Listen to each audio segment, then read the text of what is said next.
Strong. So we back. So when we left, we was pretty much talking about you and West Coast Productions, your first scene. Shout out to Sky Black. That's who your first scene was with your girlfriend at the time.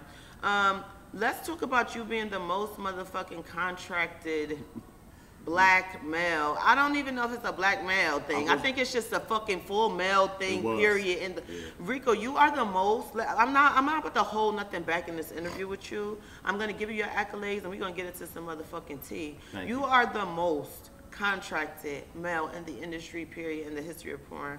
Black, white, red, Haitian, Latin. Let's talk about it. Well, how does that feel? How did the fuck did that come about from that first scene with Sky Black to that? And taking, you ain't one to play with. You were also not, can I not say the most contracted, but the highest paid. Yeah, at that time, yeah. I was, man, it just. We not talking about this little OnlyFans money people be talking about, baby. It's nah, we was getting big 20, money. 30 just to do a feature for these people back in the day. Yeah, I mean, my first contract was with West Coast Productions. I was only in the industry for what, 10 days? And they offered me a contract, which was under what I wanted. But the only reason I knew about it because Diana DeVoe gave me some game. She's like, porn ain't never seen no nigga like you, ever. And she said, don't sign for nothing under this, because you deserve it. Because she's like, you're going to be something different to the industry. She's seen it in me. I didn't even see it in myself at that time. But I knew I had something different. And one thing my mom always told me when I was young, she was like, whatever you do, son, be the best at it. So that always stuck with me.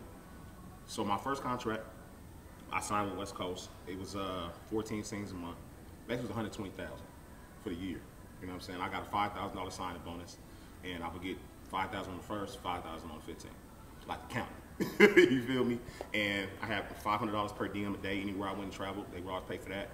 And shit, the rest was history. That was 1 year with them. And then shit, my second year, got into porn. That's when everybody started getting wind of me, because I was exclusive, so couldn't nobody work with me. I could only shoot for West Coast. Did you hear? His first moment in porn right off the motherfucking market. That's something like, it's kind of weird, almost like me as a female, except for I was Pinky Triple X, and then it's like Mind Geek right off the market, like within my first year. Amazing shit. But like, how did you, like, what was that like for your brain? What was that like for your mentality? As a young man, excuse me, at that time, it 19, it was making amazing. That type of money and that kind of thing. You know what I'm saying? I elevated myself. I went and bought a house, upgraded, moved out the hood, moved my mama to a better house. Start spending the money like the hot boys, nigga. New cars and shit, stock shit, stink. You feel me? Rip it out, paint it, put it up. You feel me? Having fun. A good time. Having a good time. Shopping at the mall every day, hitting the club, living life. You know what I'm saying? So then when it came in there, like my second year, I was off contract for like 6 days, no cap. And then another company, which was called Black Ice, called me into their office and wanted to talk with me. And they offered me a contract. And me being loyal, they asked me what I wanted. And I told them, well, I want to learn how to direct. I want to direct movies, also besides starring them. And they're like, okay, we can do that. So they asked me, what was I getting paid over at West Coast? I told them, they're like, well, look, we're going to offer you this, which was more money for less work. And I got to direct. And that's what I wanted. So I took the contract to West Coast. And I'm like, look, can y'all match this or give me better? And I won't sign with the white folks. And West Coast told me right to my face, we're going to offer you the same contract again. And to me, I'm like, well, I did all this work for y'all. And this whole year, I'm elevated. So why would I stay, you know, here? Y'all got to pay me more. And they didn't. So I signed with Black Ice. And that's kind of your kind of claim to fame. You are one of the persons in the industry who will not take minimal. Like you are going, you know your value. I stand on. Like that's it. Yeah, and that's a very well-known thing about you. That's amazing. A lot what of people makes you do that, though? A lot of people didn't like it. But they had to respect it.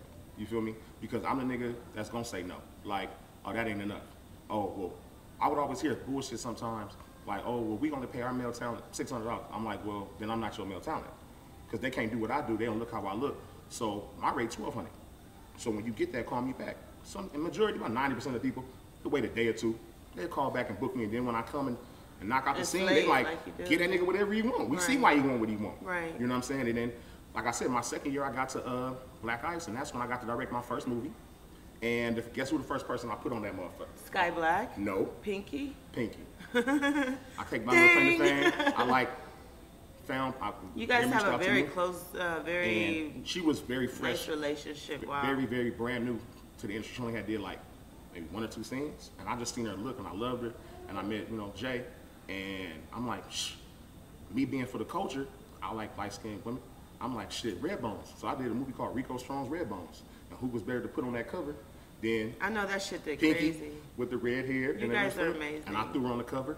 And wow, that scene was. I already know. For West Coast. No, that was for Black Ice. My second okay, we're done. Hello, follow Mystique. It was Black Ice. My first directorial movie. I want to see this movie. Yep, and I had a great cast. I was good at picking great girls and putting them in a good cast together that blended. So it was called Rico Strong Red Bones. So I had 6 of the prettiest, light-skinned women to put in there that people had never really seen. I had like Contessa and Pinky and I forgot some other people in there. But then it was just magical, and I loved it. How was it directing your own movie? Fun. It was fun as shit because I get to pick everything. I get to pick the locations. I get to pick the girls, how the makeup is done, and then, how I want the scene to go. You feel me? So how does it look financially, though? Financially, it was good because I was already under contract with them, but then I get a directorial credit too. So on top of what I'm already getting, what I'm already getting paid, I get. Now, does that still work maybe now, 20 years later, residually wise? Or maybe these things are in DVD. There are still porn stores who have DVD distribution through those stores. You can still get a porn DVD. Yeah. I'm sure I could buy Black Eyes. I don't know. It sounds like it's off the shelves already. But maybe it's sold out, and I have to look on Etsy or eBay for it. But I'll find it. But no, that was a lot of things that we didn't understand with business-wise back then. Yeah. I was never signed up for residual money. So we got upfront money and local money, but I have no backing money. I own no rights to that. So we're getting into some things. If you haven't seen the transition in the Mystique Talk X podcast, we're going to get into some real deep conversation with Mr. Strong, because these are things that people want to know. They may be scared to ask. But right here, we're going to give you the real and uncut. You already fucking know. So let's talk about that. Like, being 20 years in, because that's always the question, and the social media, the social people, they don't understand what real fame looks like, how people are famous, but there has to be like endorsements and things set up to actually continue the brand of it, marketing. You being as big as you are 20 years later, and I don't want to fast forward because we do have to kind of come back to this timeline, but let's just really talk about it since we got here. Like, you being a director, you being this big ass motherfucking person in the industry, that's great. Those are all accolades. You got your first award in 2016, 17? No, I got some way before then. I was nominated for Male Performer of the Year my first 9 years in porn. Okay. Every year I was nominated. So you're like awarded up and nominated up. So that's acceptance. That's them saying you're great to them, right? Acknowledgement. They gave a nigga enough acknowledgement. Right? But that's what we ain't gonna let you win though, but we're gonna put you up there. We'll nominate you. We're gonna put you up there with the white boys. You can come for free to where everyone else is begging or paying. You can come and sit in the front. And we'll talk about that in Cocktails and Tea. But just really, honest to God, you being a director and saying you had fun and them giving you that opportunity and it was a big moment, then never taking any of that away from it. Right. Thinking about it now, the way the industry is set up, because people think like in film, we're like musicians where we get residuals for these films with these companies. Yeah. Is there something where you could have set it up back then, or does it not exist? If I would have known better, would have did better. But I didn't know it at that time. You know what I'm saying? That's what, I mean, in industry, it's what the white folks don't want you to know. You feel me? They want to hide that shit from you. Oh, well, like most niggas come in porn and they just throw pussy at niggas, so niggas don't even pay attention to the money and what's really going on. Because obviously, if they paying me $180,000 a year to work, what the fuck are they making off of me? Okay. You know what I'm saying? Coming from where you're working hard, maybe a stripper or 9 to 5, and now you're having sex and getting paid. That is a lot. So you don't pay attention to. You don't see it. It looks like glitz and glam. Yeah. It looks like amazing. I mean, it is. Until you think about how glitz and glam their shit is over on the other side of it. I knew, but see, like me, I paid attention to shit. So it was like, okay, if I'm making this, I started looking at nigga what they driving when I'm pulling up to the office. They invited me to their house, and I'm looking at their house. I'm like, well, nigga, how much these motherfuckers making off of me? Get into it, Mr. Strong. I'm like, ooh, okay. So I did my year. I did my year with them, and then my third year, I came into porn, and I said I wanted to be free, for a couple months to test out. No contract, test out the rest of the industry and just see what it was like. And that's when I got to work for a bunch of other companies that wanted me. And I had a high rate then. My rate was about $1,700 a scene. And what year was this? That was about 07. 2007? Yeah. What year are we in? 23. We're in 23. Did you just hear what this man said almost decade, over a decade. Yeah.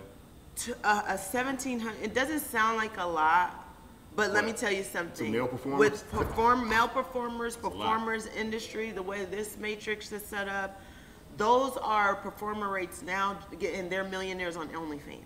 Right. Does it make sense? So they already got their bag, which makes them say no. For a boy, girl, I want that rate. Yeah. He was doing that shit over a decade ago.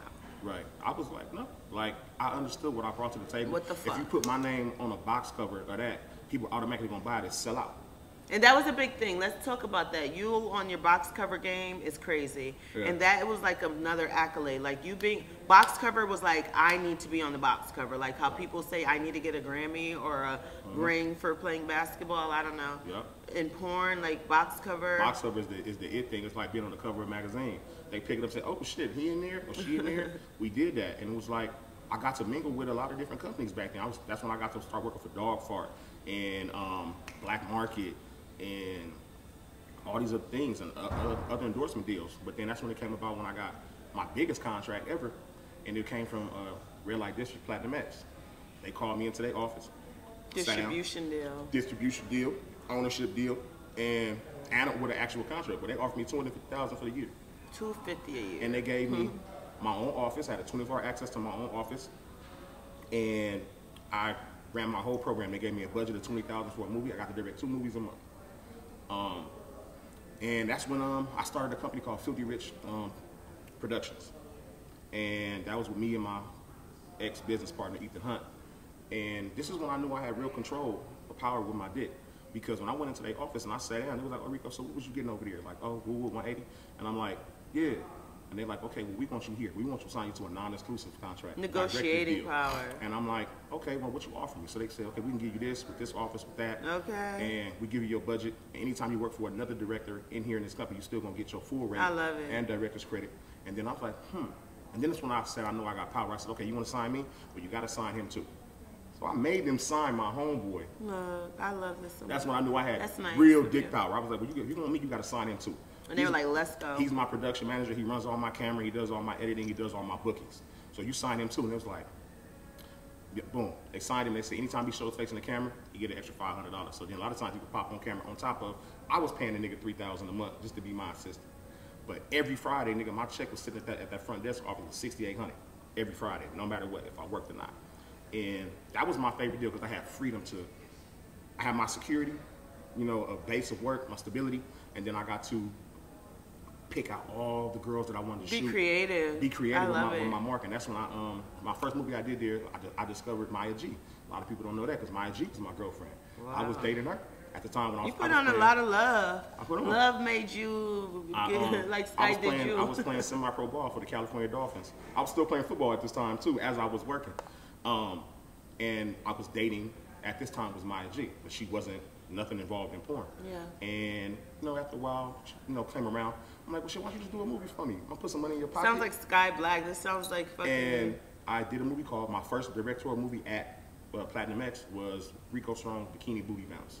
And I put Maya G on the cover. Oh, look at that. And I put her on the cover. Rico Strong Bikini Booty Bounce. And I had all the girls in just nice bikinis and shit. It's like, did you name that too? Yeah. I've named all my movies because it's what I think of my mind and my culture, what I like. And that was it. That was that. That one took off. And then I did Rico Strong as the Black Mamba. I did my first interracial movie. And that's when I started laying the dick across girls' faces. Because I always called my dick the Mamba because it was like, you know, the most dangerous snake in the world is the Black Mamba. It's black, it's long, and it's fearless. That's the most dangerous snake. The Black Mamba. Sounds like it's from Africa. It is. So that's what I'm like, shit, I got the strongest, the blackest. I'm like, I love it. That's what I named the movie, The Black Mamba. And then I did the white version with all the white girls interracial, and that shit sold like crazy. First day back with it, 10,000 copies gone. Why do you think that is? Is it what is this interracial thing? This is a term that I kind of came up with when I came into the industry. I didn't know it existed, but what is this? Why do you think it made so much more maybe than, did it make more than the Black Mamba version? Well, the Black Mamba was the interracial. That was my first one. Well, then your other movies, maybe in comparison to that. Well, it was my first one. I had big wet booties or Bikini Booty Bounce. Yeah. But it did just so much more because it was white. You know, you had these Why beautiful. Why is that? Do you think? That's just the world. The world is it's more like a what's the word you call it? It's forbidden fruit. So like to see a black man with a white woman, it's like, and to be able to fuck them, it's like, you know, they, it's like a fad. So it took off, and it was just a lot bigger. And Were you ever on Blacked? I did one scene for Black, but that was later on in my career.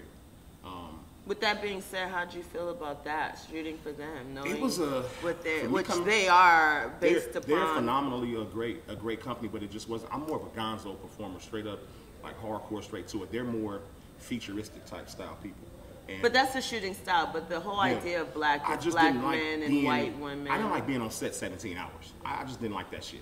I'm used to going in set. I'm on set for 2 hours, bro. Like, I get why it would take 17 hours. They do really produce really amazing cinematics, but just the thought of it's just a lot. I didn't like people telling me like how how most people think porn is like, oh, put your hand fuck like this for 2 minutes and 48 seconds, and it's not like that. How they have slow motion stills. I heard over and then it's with them. They're really good. With them, they make you like, oh, don't put your hand here. Black thing. You know what I mean? Like they're like, put your hand here, don't move for 3 minutes. Like I didn't like that shit. Nobody controlling me like that shit. Like, nigga, I be moving around. You know what I'm saying? But it is based on black men, kind of. It is the and black white man women. with the white women. And they made the brand very big. And they did it in a digital. But that's the world we live in. But see, they did it in the digital era too, which was crazy to do. But they had the money, they had the budget. You know what I'm saying? They had the right investors, the right cameras. But then why isn't the world to live in your opinion, like me being, well, they kind of call it interracial. I don't know. I just don't know if I don't know about the rates of other people. Your rate is your rate. I found that out, right? But my thought, or I've heard that white women get paid more to say that they have had sex with a black man on camera. It's called interracial, but I'm a black woman and have sex with white men, and it's still considered, I thought, interracial. Is it not? It is, but that's the fucked up part of the industry, how it's reversed like that. You know what I'm saying? Because white girls get paid more money to work with black men. They call it interracial. But then black girls, most of the majority of the time, don't get paid no different rate to work with white men than it is from black men. I don't know that that's true, because when the companies hit you up, like I said, I wouldn't know because I don't compare my rate to anyone else's. The companies do ask you what your rate is. Now, if you're under agent, management, talking with someone else about what your rate is, and a company asks you, as a black woman, would you do this scene, and it happens to be a white man, and you don't consider the fact that it's interracial and you don't ask for the extra in your mind to them, then maybe that's your own business. But maybe white women in the industry, whether they have agents, management, whoever they're speaking to, they've heard that you can actually think about it in that way and ask for more. Maybe if black women knew to think like that. They should, but it's literally, if you go on agent sites. Because your rate is your rate. Browser, like, companies don't give you a rate. Agents do. Like, companies hit you up and say, well, what's your rate to shoot this scene? Now, it's up to you. If you wanted to say $1 million, go ahead. It's up to them to negotiate with that or pay that. But your rate is your rate. All these kind of in the box, your rate for boy, girl, that does not exist. And I think that is the worst advice ever. But no, I mean, it always kind of bothered me a little bit in my own personal thing to even see it when I used to book girls and go on agents sites, and then you would see boy girl rate, then it'd be like boy girl anal, and it's different rates. So it's like, oh, say her boy girl rate's $1,200, oh, her boy girl anal's $1,800, then it'll say boy girl IR, which is interracial, oh, $2,500. Then it'll say boy girl IR anal, oh, it's $3,500. Like, I need a shot. So you charge like more money. We haven't even got to cocktails and tea, but that that was one of the things that was like. So that's true, I guess. To me, I just wanted to put in up there, put no niggas. That's what I was like. Put no niggas up there. Speaking of that, you are a well-known gangbang slayer. You being a black man, and you're not homosexual, correct? No. And that's totally fine if you are. I'm just questioning Definitely fucking not. How was that been? Because you are like the king of gangbangs, like seriously. When it comes to the gangbang scene, what was that like? It was more of a business move for me. Like, because with my name being so big, it was like most of the niggas that do the gangbangs wasn't big name dudes. It was like the little kind of like the lower budget guys in the industry, and some dudes can't physically be around that many people and work. You know, with me, I'm a great actor, and I'm really very mental on that shit. So I can zone out differently and do anything.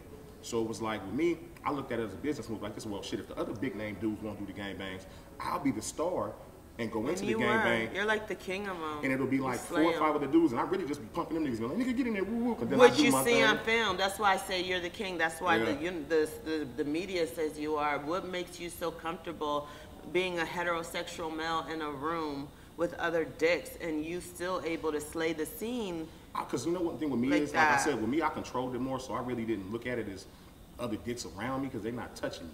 You feel me? It's more like, okay, we here, but I'm not paying attention to them. I'm paying attention to a girl and my job at hand. You know what I'm saying? So I'm there to do a job. You know what I'm saying? But if a nigga, if you know too close to me or bumping into me with that DP shit, you know, it's a way to control it or tap or move, but it's a business. You know what I'm saying? Some niggas like that shit. I never really was like, oh nigga, I want to do gangbangs. No, I'm just like, oh shit. If I can get my same rate to do less work, because gangbangs, it's really less work to me. Right? It's more help. I feel like that too. Because it's like we're still We're still doing the same amount of work, a 35-minute scene, but that scene is split up, in between Yes, 6 other I dudes. love it. It's so I'm really true. only doing 5 minutes of work, Okay, and I'm getting the same rate. But what a lot of motherfuckers didn't know, it's another secret, y'all can have it.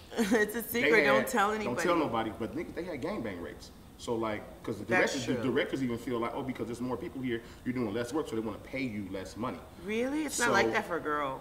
No, you get more money when you're a girl. But Yeah. with the dudes, they actually drop down your rate. So like, if you say a regular dude's boy-girl rate is 800, but his gangbang rate, they break it down to like 400, 500 for most dudes. Ew. And me, a lot of niggas didn't know, but I was still getting, they was getting 400, 500. I was still getting my full rate. 'Cause Okay. I'm like, if y'all want me on this set, y'all gonna pay me my full rate.